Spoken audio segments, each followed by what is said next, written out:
Graça e paz, queridos irmãos, um ótimo dia a todos. Hoje, dia 24 de abril de 2025, e o nosso devocional diário está em Mateus, capítulo 14.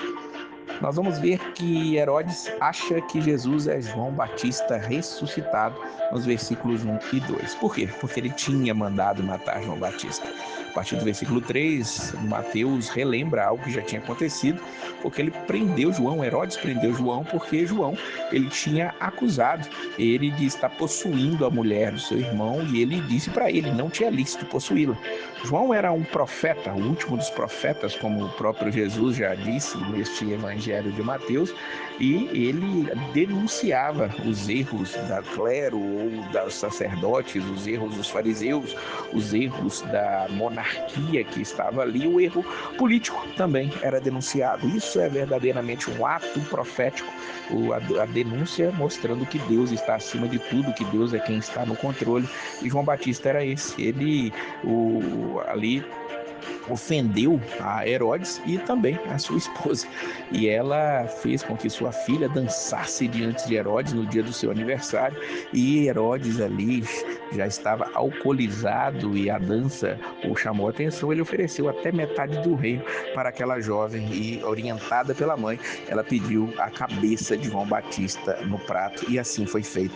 E aí houve a morte de João Batista. Ele foi decapitado e a sua cabeça foi trazida ali para a mulher de Herodes, que ficou muito satisfeita porque aquele que denunciava agora estava morto. Jesus, quando ele ouve isso, diz o versículo número 13, ele vai se retirar para o lugar deserto, mas as multidões vão seguindo a ele. Ele vai de barco, as multidões rodeiam ali o lago onde ele está, e quando Jesus sai do barco, vê aquela multidão ali, Jesus está com uma íntima compaixão por elas, como sempre, diz o versículo 14, e ele cura ali os enfermos. Jesus, ainda cheio de compaixão, vê que aquelas pessoas estão com fome, e os discípulos chegam e dizem para ele, o lugar é deserto, a hora é avançada, despede a multidão para que vão pelas aldeias e comprem comida para si. Mas Jesus os manda dar eles mesmos de comer. Alguém chega para ele e diz, Senhor, só temos 5 pães e 2 peixes aqui, o que vamos fazer?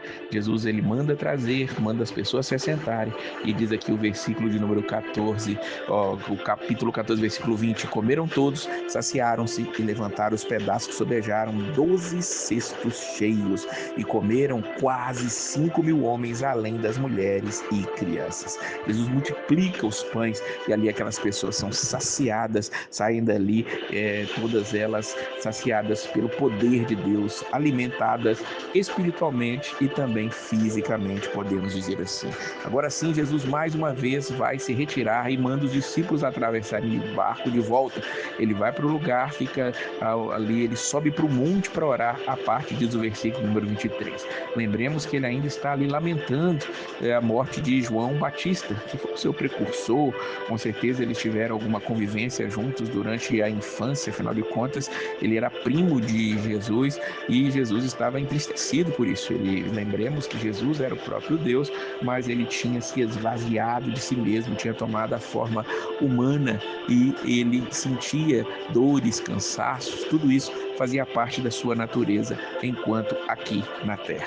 E quando Jesus sobe a parte para orar, os versículos 23, 24 vai dizer para nós que no meio do mar, o barco agora está sendo açoitado por ondas, porque havia um vento contrário. Jesus então ele vai se dirigindo a eles e vai por cima das águas. Os discípulos, quando veem, diz o versículo 26, acreditam que é um fantasma e ficam gritando de medo. Imagine a cena, aqueles discípulos, homens já formados, morrendo de medo, achando que é um fantasma. Fico imaginando aqui, talvez, ali os relâmpagos, aqueles raios, e ali, quando dava aquele flash, eles viam alguém vindo e eles ficaram desesperados com isso. Mas Jesus grita no versículo 27 com eles, não tenham, não temas, não temais, tem de bom ânimo, sou eu. E ali Pedro, claro, sempre impetuoso, ele vai dizer, Senhor, se és tu mesmo, manda-me ter contigo por cima das águas. E assim acontece. Jesus diz, vem. E Pedro ele desce desce do barco, ele começa a andar sobre as águas para ter com Jesus. É interessante que enquanto Pedro está indo sobre as águas, olhando para Jesus, tudo está bem. Mas quando ele sente forte, ele sente medo. E quando ele começa a sentir medo, olhar para as dificuldades, ele começa a ir para o fundo, e mais ele grita: Senhor, salva-me. Aqui fica uma aplicação para nós. Muitas vezes nós podemos estar começando a afundar, as dificuldades estão nos levando a nossa fé embora, mas nós podemos gritar: Senhor, salva-me, e ele vai estender os braços, independente de quem seja e por que seja. Então ele vai talvez te repreender como repreendeu Pedro no versículo 31, homem de pouca fé, porque duvidaste, mas ele vai salvar. E quando Jesus sobe ao barco, ele acalma o vento e aqueles homens ficam maravilhados com ele.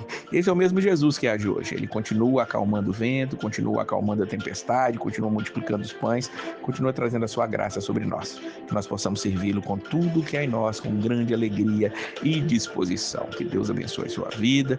Não esqueça de estar curtindo, compartilhando, estar se inscrevendo no canal e convidando alguém também para poder estar participando conosco para ouvir os devocionais diários a cada dia. Claro que você precisa ouvir aqui, mas tenha a Bíblia em mãos. Leia o capítulo antes de ouvir o devocional. Depois você também pode fazer perguntas, colocar as suas próprias considerações, aquilo que o Senhor mostrou para você através dessa mensagem. Que Deus abençoe a sua vida sempre e a paz do Senhor.